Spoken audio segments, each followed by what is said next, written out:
नमस्कार मित्रांनो, स्वागत आहे आपला आमच्या यूट्यूब चॅनलवरती. आज आपण बघणार आहोत आपण कशाप्रकारे प्रधानमंत्री आवास योजनेचा फॉर्म भरू शकतो त्याबद्दल. त्यासाठी सर्वात अगोदर आपल्याला यायचं आहे कोणत्या पण वेब ब्राउझरवर आणि तिथं सर्च करायचं आहे प्रधानमंत्री आवास योजना. त्याच्यानंतर आपल्याला अप्लाय फॉर PMAU 2.0 वरती क्लिक करायचे आहे. क्लिक केल्यानंतर आपल्यासमोर या प्रकारे इंस्ट्रक्शन येईल. हे इंस्ट्रक्शन आपल्याला पूर्ण वाचून खाली स्क्रोल करायचं आहे आणि इथं क्लिक टू प्रोसीडवरती क्लिक करायचं आहे. त्याच्यानंतर नेक्स्ट पेजवर आपल्याला आवश्यक दस्तावेज म्हणजे कोणती कागदपत्रे इथं फॉर्म भरण्यासाठी लागतील त्याची डिटेल्स दिली आहे. ते आपल्याला चेक करून प्रोसीडवर क्लिक करून नेक्स्ट पेजवरती यायचं आहे. नेक्स्ट पेजवर आल्यानंतर आपल्याला या प्रकारे इंटरफेस दिसेल. हा पेज म्हणजे आपला इजिबिलिटी चेक करायचा पेज आहे. सर्वात अगोदर आपल्याला इथून आपला स्टेट सिलेक्ट करायचा आहे. त्याच्यानंतर आपल्याला इथं आपली ॲन्युअल इन्कम द्यायचा आहे आणि त्याच्यानंतर सिलेक्ट वर्टिकलमधून बेनिफिशरी LED कन्स्ट्रक्शनवाला ऑप्शन सिलेक्ट करायचा आहे. आणि त्याच्यानंतर इथं आपल्याला विचारलं आहे तुमच्याकडे भारतामध्ये कुठेही पक्का हाऊस आहे का. अगर असेल तर इथं यस पर क्लिक करायचा आणि नसेल तर इथं नो पर क्लिक करायचा. आणि त्याच्यानंतर आपल्याला इथं विचारतं आहे की तुम्ही मागील 20 वर्षामध्ये कुठल्याही गव्हर्मेंट हाऊसिंग स्कीमचा फायदा उचलला आहे का. अगर उचलले असेल तर यसवर क्लिक करायचं आणि नाही उचलले असेल तर नोवर क्लिक करून एलिजिबिलिटी चेक करायची. इथं आपल्याला हे दोनही ऑप्शन नोवरतीच क्लिक करायचे आहे. अगर तुम्ही यसवरती क्लिक केले तर तुम्ही एलिजिबिलिटी चेकमध्ये फिट बसाल नाही आणि तुमचा फॉर्म कॅन्सल होईल. म्हणून इथे तुम्हाला नोवरतीच क्लिक करायचं आहे आणि एलिजिबिलिटी चेक करून नेक्स्ट पेजवरती यायचं आहे. नेक्स्ट पेजवर आल्यानंतर आपल्याला इथं आधार ऑथेंटिकेशन करायचं आहे. सर्वात अगोदर आपल्याला इथं आपला आधार नंबर द्यायचा आहे आणि त्याच्यानंतर आपल्याला इथं आपलं नाव द्यायचं आहे. नाव दिल्यानंतर खाली काही इन्फॉर्मेशन दिली आहे ते इन्फॉर्मेशन वाचून इथं क्लिक हेअरवर क्लिक करायचं आणि जनरेट OTPवर क्लिक करून आपल्या आधार नंबरला जो मोबाईल नंबर जोडला असेल त्याच्यावर एक OTP येईल. ते OTP आपल्याला इथं फिल करून सबमिटवरती क्लिक करायचं आहे. क्लिक केल्यानंतर आपण समोरच्या पेजवरती येणार. या पेजवरती आपल्याला आपली काही पर्सनल डिटेल्स द्यायचे. सर्वात अगोदर आपण आधार ऑथेंटिकेशनच्या पेजवरती आपला नाव आणि आधार कार्ड नंबर दिला होता तो इथे येऊन जाणार. त्याच्यानंतर आपल्याला इथं आपला पॅन कार्ड नंबर द्यायचा आहे. आपण आपला पॅन कार्ड नंबर देऊ शकता किंवा नाही देऊ शकत कारण हा इथं मॅन्डेटरी नाही आहे. त्याच्यानंतर इथं आपल्याला आपली जन्मतारीख द्यायची आहे. त्याच्यानंतर आपल्याला इथं आपला मोबाईल नंबर आणि त्याच्यानंतर आपल्याला इथं आपली ईमेल ID द्यायची. आपण ईमेल ID वाटेल तर देऊ शकता नाहीतर नाही देऊ शकत कारण हे पण इथं मॅन्डेटरी नाही आहे. त्याच्यानंतर आपल्याला इथं आपला जेंडर सिलेक्ट करायचा आहे आणि त्याच्यानंतर आपली इथून वैवाहिक स्थिती सिलेक्ट करून घ्यायची आहे. त्याच्यानंतर आपल्याला इथं आपले वडिलांचं नाव द्यायचं आहे. त्याच्यानंतर इथं आपला वडिलांचा आधार कार्ड नंबर आणि इथं आईचं नाव द्यायचं आहे आणि इथं त्यांचा आधार कार्ड नंबर द्यायचा आहे. त्याच्यानंतर आपल्याला इथून आपली रोजगार स्थिती सिलेक्ट करून घ्यायची आहे आणि त्याच्यानंतर आपल्याला इथून व्यवसाय सिलेक्ट करून घ्यायचा आहे. व्यवसाय सिलेक्ट केल्यानंतर इथून आपला धर्म सिलेक्ट करून घ्यायचा आहे आणि इथून आपला कॅटेगरी वर्ग सिलेक्ट करायचा आहे.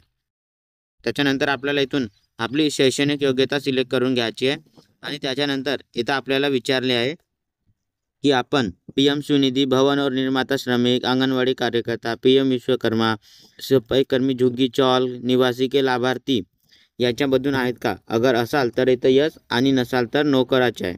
इथं आपली सर्व पर्सनल इन्फॉर्मेशन दिल्यानंतर आपल्याला सेव्ह अँड कंटिन्यूवर क्लिक करून नेक्स्ट पेजवरती यायचं आहे. या पेजवरती आपल्याला आपल्या सर्व फॅमिली मेंबर्सची इन्फॉर्मेशन द्यायची आहे. इथं आपल्याला 1 नंबरमध्ये आपण ज्यांचा फॉर्म भरत आहोत त्यांची इन्फॉर्मेशन दिसून जाणार आणि त्याच्या खाली अगर आपण लेडीजचा फॉर्म भरत असाल तर त्यांच्या वडिलाची किंवा हस्बंडची इन्फॉर्मेशन येऊन जाणार आणि अगर जर पुरुषांचा फॉर्म भरत असाल तर खाली 2 नंबरमध्ये त्यांच्या वडिलांच्या नाहीतर पत्नीचं नाव येऊन जाणार. आणि या माहितीमध्ये तुम्हाला काही एडिट किंवा डिलीट वगैरे करायचे असेल तर तुम्हाला इथं एडिट आणि डिलीटचा ऑप्शन दिलेला आहे. त्याच्यावरती जाऊन आपण त्यांची इन्फॉर्मेशन एडिट किंवा डिलीट करू शकता. त्याच्यानंतर आपल्याला इथं आपल्या बाकी अदर फॅमिली मेंबर्सची डिटेल्स द्यायची आहे. त्यासाठी सर्वात अगोदर आपल्याला इथं त्यांचा नाव द्यायचं आहे आणि ते इथं त्यांची जन्मतारीख द्यायची आहे. जन्मतारीख दिल्यानंतर आपल्याला इथून त्यांच्यासोबत आपला काय रिलेशन आहे ते सिलेक्ट करायचं आहे आणि इथून त्यांचा जेंडर सिलेक्ट करायचा आहे. त्याच्यानंतर त्यांचा आधार कार्ड नंबर इथं द्यायचा आहे आणि इथं ते जे काम करत आहेत ते त्याच्या ऑक्युपेशन इथं सिलेक्ट करायचं आहे आणि सिलेक्ट केल्यानंतर आपल्याला इथं ॲडवरती क्लिक करायचं आहे. अशाच प्रकारे आपल्याला आपली अदर फॅमिली मेंबर्सची सर्व डिटेल्स इथं द्यायचे आहे. आपल्या घरातील सर्व फॅमिली मेंबर्सची डिटेल्स इथं दिल्यानंतर आपल्याला सेव्ह अँड कंटिन्यूवर क्लिक करून नेक्स्ट पेजवरती यायचं आहे. नेक्स्ट पेजवरती आल्यानंतर आपली इथं काही इन्फॉर्मेशन येऊन जाणार. त्याच्यानंतर आपल्याला इथं आपला इन्कम सर्टिफिकेट अपलोड करायचा आहे. इन्कम सर्टिफिकेट हा आपला 100 KBच्या अंदर PDF फॉर्ममध्ये असायला पाहिजे.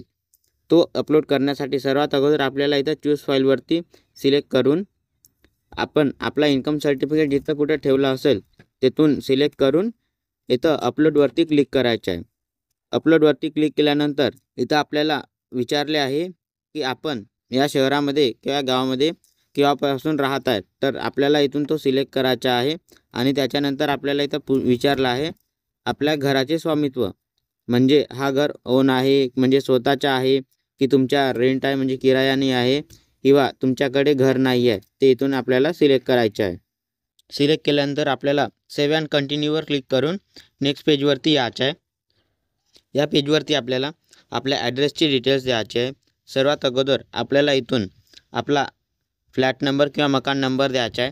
त्याच्यानंतर आपल्याला इथून आपला गली किंवा मोहल्ल्याचं नाव द्यायचं आहे.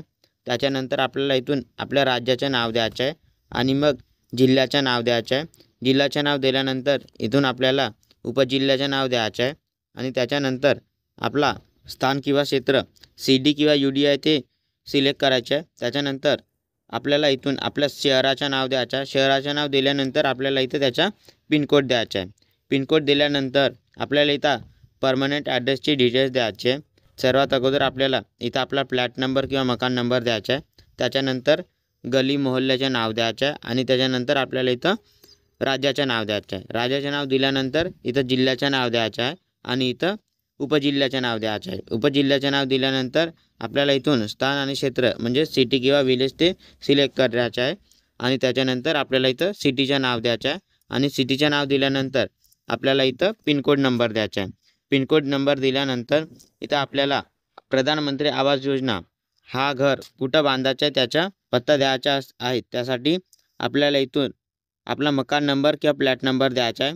त्याच्यानंतर गली आणि मोहल्ल्याचं नाव द्यायचं आहे. त्याच्यानंतर आपल्या इथं राज्य पहिलेपासूनच सिलेक्ट राहील. त्याच्यानंतर आपल्याला इथून आपल्या जिल्ह्याचं नाव द्यायचं आहे. जिल्ह्याचं नाव दिल्यानंतर इथं उपजिल्ह्याचं नाव द्यायचं आहे.